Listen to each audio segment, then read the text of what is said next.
Hello 7th graders, this is Miss Seichter. I'm taking you through all of the printmaking steps starting with the beginning. So for starters, I already have my idea in mind and I drew it out on my paper that is exactly the same size as my linoleum block. The reason I'm doing it on a separate piece of paper is so that if I draw my image too small, I can always scan it to be bigger. I can always make changes. Right now it's much harder to do that if you're drawing directly on your linoleum block. Things that I kept in mind in drawing this are positive and negative space. My positive space, which is the important part, or the area inside of my image, is the cat and the mushroom cloud, and I tried to draw them as big as possible. I want my negative space, which is the background, to be as small as possible. Ways to do that is to include cropping, so parts of the cat is cropped off, parts of the mushroom cloud are cropped off, and it's pretty much ready to go. Other words that we went over are leading lines, just for interesting compositional decisions. Automatically, my eye is drawn to the cat's face and moves upward towards the mushroom cloud. That's a leading line. Other interesting leading lines are if there are things in your project that lead your eye in an S curve or a C curve. Oftentimes dynamic poses, like this cat, which is in the middle of hissing, is an optimal decision. So I need to think about what my next printmaking colors are.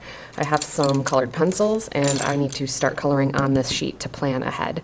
So I'm thinking my cat here and the mushroom cloud are going to be about the same color, and this is when a cheat comes in. If I'm having a hard time narrowing down my colors to be less, because you really want to focus on 2 to 3 colors of ink.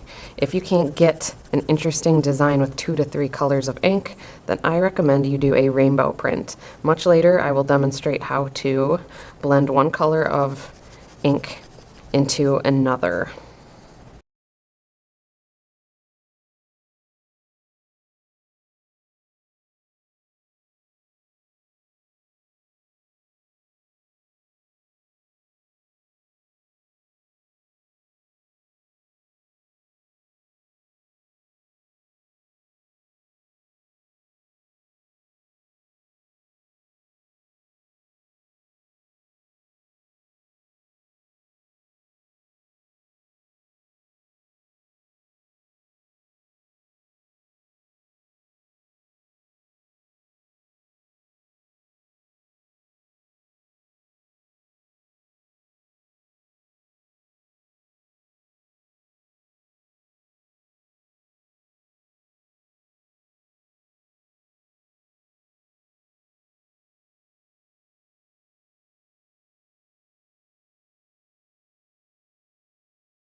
All right, so one thing I focused on was breaking down the sections into lines that separated them. So an example would be the eye. Inside of the eye is going to be the same color as the area around the eye. It's going to be yellow. So how do you differentiate those? How do you make the eye stand out from the rest of the face? So one way to do that is make the eye its own color and really focusing on minimalist colors. Another way to do this is to use outlining, but outlining will end up being one of my colors of ink. So I have my yellow blended into orange layer, which is one layer of printing. White is a color of ink that is usually a freebie because it's not really an ink color, it would be the paper showing. Another layer of ink and printing would be the red, and then another one would be black. So I have met my minimum requirements of 2 to 3 layers of ink printing. But like I said, you need to really think in minimalist terms. So when I wanted to make it look like this cloud right here had a puff that was sticking out a little further, I had to use one of my other colors as an outline or make them completely different colors. To transfer this onto my linoleum block, you need a pencil and you want to scribble on the back of this.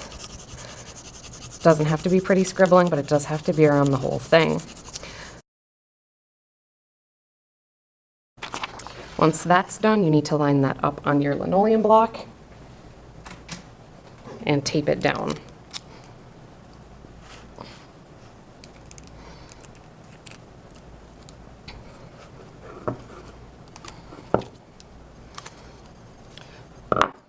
So now I am outlining everything I just drew, including the black outlines. those black outlines need to become their own shape. They're no longer lines, they're shapes. And that shape blends in with the black background because it is all kind of one layer of printing. The reason why I'm outlining it in pen is so that I can see where I already outlined, and it presses into the surface hard enough for the graphite on the back of this paper to transfer.